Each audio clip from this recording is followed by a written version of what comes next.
Yeah, one that jumped out to me that I'm particularly excited about seeing more adoption of is this next best action kind of idea, like recommendations, and also the audience selection or propensity modeling idea. The tooling is great in theory, but it's the frameworks that's hard, right? Like telling a team that's using rule-based automation to now start sending emails based on propensity models and likeliness to buy or likeliness to churn, like it's almost like starting from scratch and rethinking how you're approaching all these like automated nurture campaigns. So how in your mind, like, can we help marketers navigate this like change from rule-based automation to propensity models, and what do you see in the future of quality assurance, like QA systems? What do those look like when we get closer to start letting AI take the wheel when it comes to like email and messages? So there's a lot in there to break down, and I know this next best thing, I think it's been like the Holy Grail that people have been chasing for a long time. Like for years, we've been hearing about it. And we're sort of at a place where it's possible. And I actually have spoken to two different founders in the last few weeks alone who are like working on this problem in a B2B context. And my feedback was the same in both cases, which is it's super interesting, but we have to subordinate the technology to what actually works as a marketer. And I think that it's really easy to think about, oh, what could I do and how could this work, and lose sight of the customer context and what would actually make sense to us as consumers. Would it actually work? I think where next best like easily makes a ton of sense is like a B2C use case, or maybe like a really low value PLG motion where it's like, you know, I use Canva kind of on their free plan, and then they like give me a discount and I'll go to the pro plan and then I'll go back. You're like, so perfect for that. They can probably tell when I'm on the edge.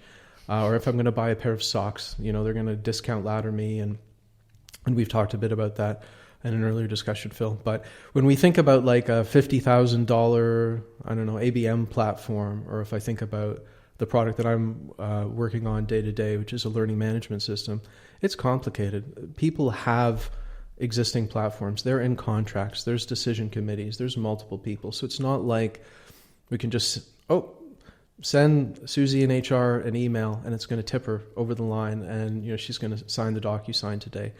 I think there is an interesting discussion to be had where if we can identify, if I think about the sales cycles that I've been in where I'm comparing different products, there are certainly moments where if somebody could, hey, just tell me a bit more about this feature because I'm hesitant here, or tell me a bit more about this particular use case because I don't actually think you're strong and maybe you are. So maybe it's where we tie in the gong calls, or we tie in, you know, the digital body language, the things that they're doing on the website, the things that they seem to be poking around in.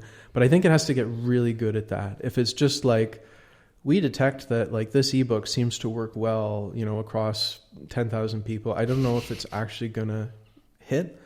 I think the propensity part is different because you know, we've been doing like predictive scoring for 8-9 years. I think that's pretty well established. And, you know, in terms of fit, in terms of behavior at that level, from the QA point of view, like it's really hard. I shared something like almost as a joke the other day about an outbound email that I'd gotten that seemed pretty clearly AI generated to me because it was like, hey, we're looking to reach out to people in Mississauga, and I hope I didn't disturb your run around Lake Aquitaine, which is like a trail evidently near Mississauga, which is like 3 hours from where I live. So it's like hyper specific, hyper precise, hyper inaccurate. Like, okay, this is what the future of AI will look like without QA. So to your point, I think right now there needs to be a human in the loop. It's too much of a brand risk to not have that. How do we thread that needle? How do we do that at scale? Like, I don't know. But I think I currently would be judicious in approaching it with anything that could be really evidently wrong or create that sort of negative brand impression.